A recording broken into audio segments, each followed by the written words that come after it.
This episode is a reflection on my recent conversation with my younger brother, Kyutae Kim. Kyutae and I have the same parents, grew up in four countries, and speak three languages. Other than that, he and I are complete opposites in almost every way. But we agree on one thing.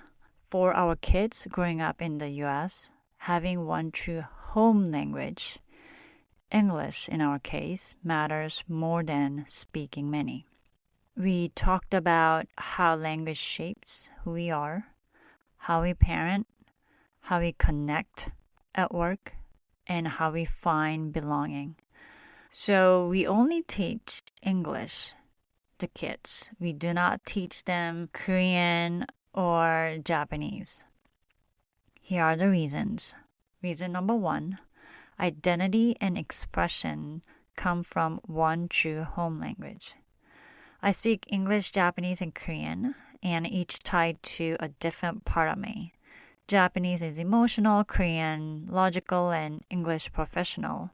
Yet I often feel fragmented, wishing for one language that could fully hold my thoughts and feelings.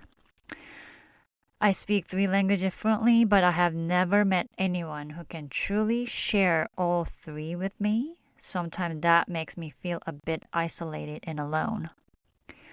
Through this experience, I've come to realize that having one true home language where you can think, feel, and be yourself is what truly matters.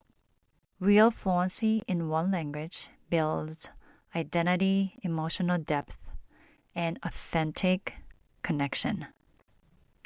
Reason number two, culture understandings matters more than multilingualism.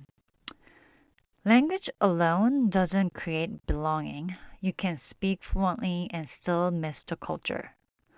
True connection comes from understanding how people communicate, collaborate, and build trust, especially within the culture of a large organization. That's why even in diverse places like Silicon Valley, few immigrants reach executive levels. I think it's not because of bias, but because of cultural gaps. As AI makes translation effortless, what will matter most is cultural literacy, empathy, and nuance. For my kids, belonging matters more than keeping up multiple languages. It's about feeling at home where they live and finding where they truly fit as they grow up. Reason number three, belonging comes from feeling at home, not pressure.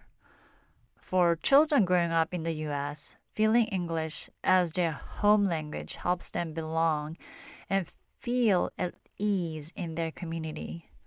Forcing heritage language can sometimes cause stress or confusion about identity.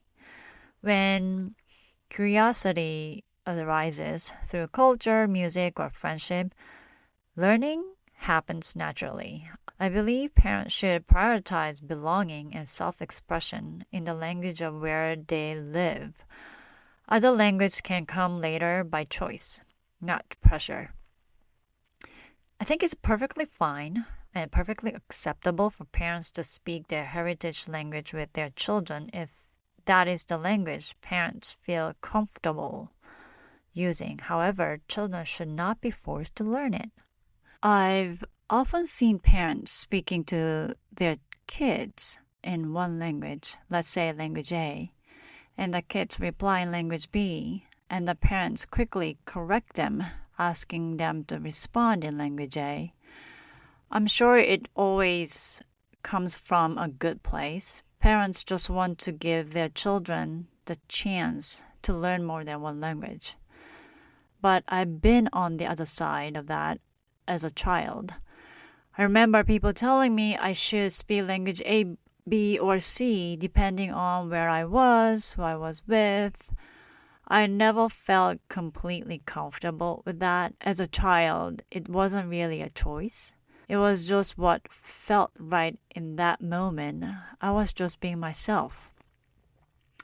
Then I just got used to it. It became something that I had to get used to. Another example I like to bring up is that my Chinese friends used to send her daughter to weekend Chinese classes every week for almost 10 years, but her Chinese did not improve much. Then in high school, she got into Korean dramas, switched her iPhone to Korean, and became fluent in just about a year. That's when I realized kids learn best when they are curious and genuinely interested, not when they are pressured. What matters most is helping them feel they belong and can express themselves freely. In a future where AI can translate perfectly and instantly even emotions, what will matter most isn't speaking many languages, but deeply understanding one culture, how people think, connect, and build trust.